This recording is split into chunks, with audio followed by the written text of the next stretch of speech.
कक्षा 8 विषय संस्कृत के दूसरे पाठ का अध्ययन करेंगे, जिसका शीर्षक है विलस्य वाणी न कदापि में श्रुता। विद्यार्थियों, ये जो कहानी है उसका हम आप परिचय पढ़ रहे हैं कि जो ये कहानी है संस्कृत की कथा ग्रंथ है प्रसिद्ध पंचतंत्र नाम का, उसकी तृतीय तंत्र अर्थात तीसरे जो प्रकरण है उसका नाम है काकुलुकियम, उससे संकलित की गई है। और पंचतंत्र नामक जो कथा ग्रंथ है उसके मूल लेखक विष्णु शर्मा है। अर्थात पंचतंत्र की कई भाषाओं में अनुवाद हुआ है और हर भाषा का जो अनुवाद किया है उनके लेखक अलग अलग हैं, लेकिन जो मूल रूप से जो ये कथा ग्रंथ है पंचतंत्र वो संस्कृत में लिखा गया और इसके जो लिखने वाले मूल लेखक हैं वो विष्णु शर्मा हैं। तो आपके यहाँ दो प्रश्न बन रहे हैं कि ये किस कथा ग्रंथ से ली गई है, अर्थात पंचतंत्र से, कौन से तंत्र से ली गई है, काकुलुकियम, और इसके लेखक हैं वो विष्णु शर्मा हैं। ये हमें याद रखने हैं। इसमें 5 खंड हैं, अर्थात पंचतंत्र, पंच यानी 5, तंत्र यानी प्रकरण, इसके आधार पर ही इसका नाम पड़ा है पंचतंत्र, जिन्हें तंत्र कहा गया है। इनमें गद्य पद्य रूप में कथाएं दी गई, अर्थात इस जो कथा ग्रंथ है नाम से ही पता चलता है कथा ग्रंथ, अर्थात इसमें कहानियां दी गई है जिनकी पात्र हैं वो मुख्यतः पशु और पक्षी है। अपन देखते हैं कि ज़्यादातर कहानियों में जो पात्र होते हैं वो मनुष्य होते हैं, लेकिन पंचतंत्र की जो कहानियां हैं इनके पात्र में पशु और पक्षियों को लिया गया है और उनके माध्यम से जो शिक्षाप्रद कहानियां हैं वो लिखी गई है। अब हम इस कहानी को प्रारंभ करते हैं।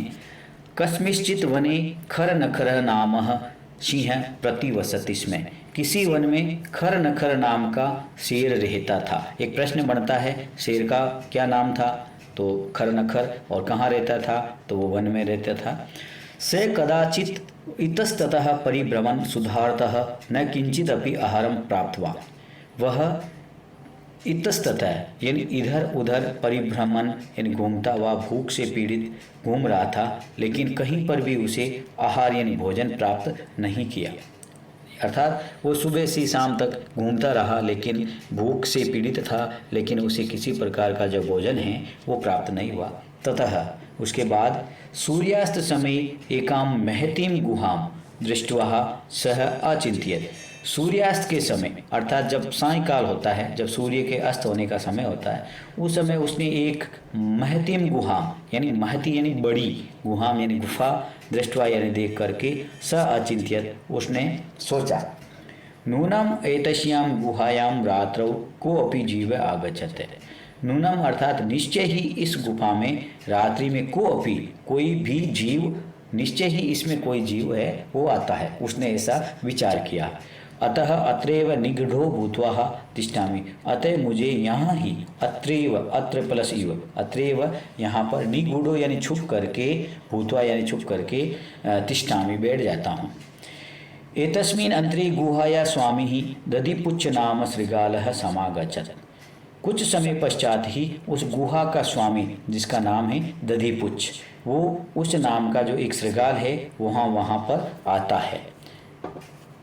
स च यावत् पश्यति तत् सिंह पदति गुहायां प्रविष्टः दृश्यते न च बहिरागते।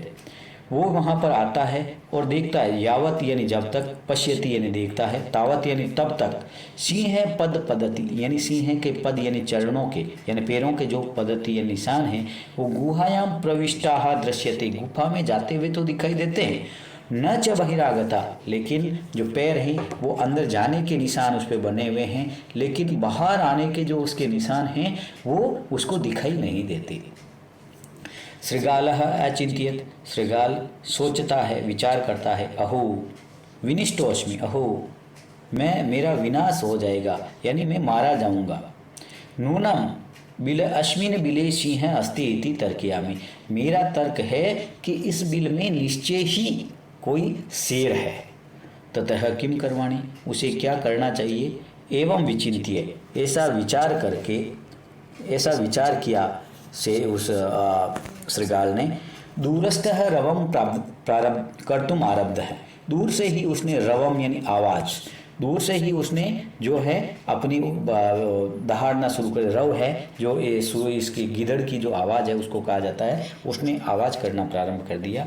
और क्या कहा, भो बिल्लह, भो बिल्लह, हे बिल, भो का अर्थात होता है हे, वो संबोधन वाचक शब्द है, हे बिल, हे बिल, किम न स्मरसी, क्या तुझे याद नहीं है, यन मया, जब मेरे द्वारा, त्वया सह समय कृतो अस्ति, तुम्हारे साथ रहने का जो समय होता है, यत की तदा हम, यदा हम, जब मैं बाह्यात प्रति आगमिष्यामि, मैं बाहर से जब आता हूँ, तदा यानी तब, त्वम माम आकारिष्यसि, तब तुम मुझे पुकारो, अर्थात आवाज़ दो। जब मेरे आने का शाम का समय होता है, मैं जंगल से आता हूँ, तो तुझे याद नहीं है क्या कि मेरे स्वामी हैं वो आने वाले हैं, और जब मेरे स्वामी का आने का समय हो गया है तो मैं उनको आवाज़ लगाऊँ।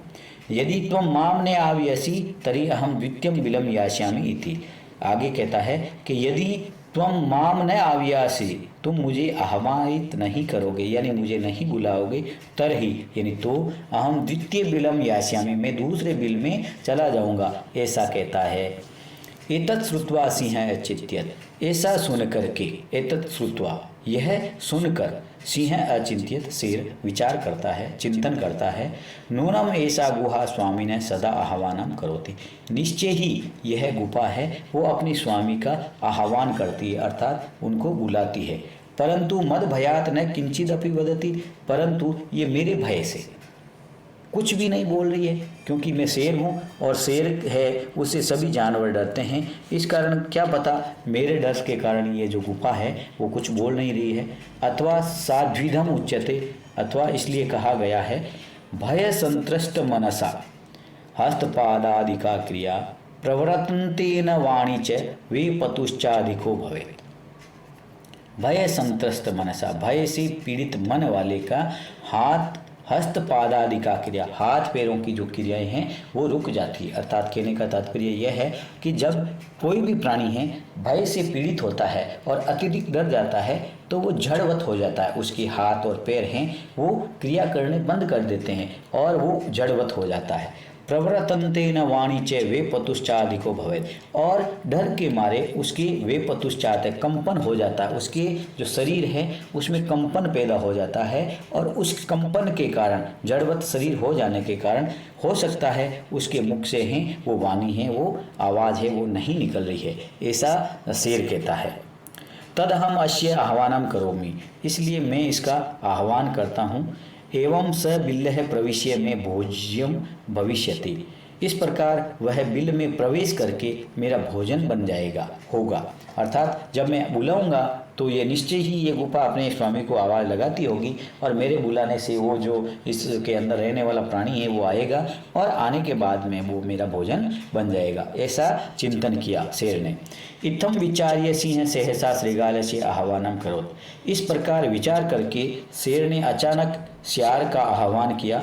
सिंहस्य गर्जना सिंहस्य उच्च गर्जन प्रतिध्वनिना सा गुहा उच्च श्रृगालम आह्व्यात, शेर की उच्च गर्जना से पृथ्वी ध्वनित यानी जो गुफा है वो गूंज रही थी। सा यानी वह गुहा, उच्च श्रृगालम आह्व्यात, बहुत ऊंची आवाज में उस श्रृगाल को आह्वान करता है, बुलाता है। अनेन अन्य अपि पशुः भयभीता अभवत्, इससे दूसरे पशु भी थे वो भी भयभीत हो गए। शेर की आवाज़ सुन करके, उसकी आवाज़ आसपास जंगल में जब गूंजी है तो उसको सुन करके आसपास जितने भी प्राणी थे सारे के सारे शेर की आवाज़ सुन करके भयभीत हो गए। श्रृगालो अपि ततः दूरम पलायमानः इमम अपठत्, श्रृगाल भी वहाँ से दूर पलायन कर जाता है और ये पढ़ता है। अनागतम ये कुरुते से शोभते से सोच्यते यो न करोत्यनागतम वने अत्र संस्तस्य समागता जरा बिलस्य वाणी न कदापि मैं श्रुता। शेर कहता है अनागतम ये कुरुते से शोभते, जो आने वाले जो संकट है उसको विचार करके, से सोचते उसका विचार करते हुए, यो ने करोत्य अनागतम, जो संकट आ रहा है उसका निवारण जो नहीं करता है, अर्थात जो आने वाले संकट का निवारण कर लेता है वो हमेशा शोभित होता है, अर्थात वो उसका सम्मानजनक होता है। सामने जब संकट है तो उसके हमें जो समय पर उसका समाधान कर लेता है वो शोभित है, वो शोभायमान होता है। वने अत्र संस्तस्य समागता जरा, मुझे इस वन में रहते हुए मैं बुढ़ा हो चला हूँ। समागता जरा, जरा का अर्थात बुढ़ा, मैं बुजुर्ग हो गया हूँ। लेकिन बिल्लस्य वाणी न कदापि मे श्रुत्वा, लेकिन मैंने अपने जीवन में बिल को बोलते हुए कभी नहीं सुना। तो विद्यार्थियों, ये पाठ आपको अच्छा लगा होगा। इस पाठ से संबंधित आपके जो परीक्षा में हैं वो आता है कि इस विलस्य वाणी न कदापि मे श्रुत्वा पाठस्य सारांश है वो अपनी भाषा में लिखना है। तो इस कहानी को आपको अपनी भाषा अर्थात हिंदी या जो इंग्लिश है, अंग्रेजी माध्यम वाले हैं, उनको होनी चाहिए, याद होनी चाहिए, ताकि वो इसको परीक्षा में लिख सकें। और इससे जो भी प्रश्न आएंगे आप इस कहानी का 1 से 2-3 बार इसका आप अध्ययन करेंगे, इसका पठन करेंगे तो ये आपको समझ में आ जाएगी।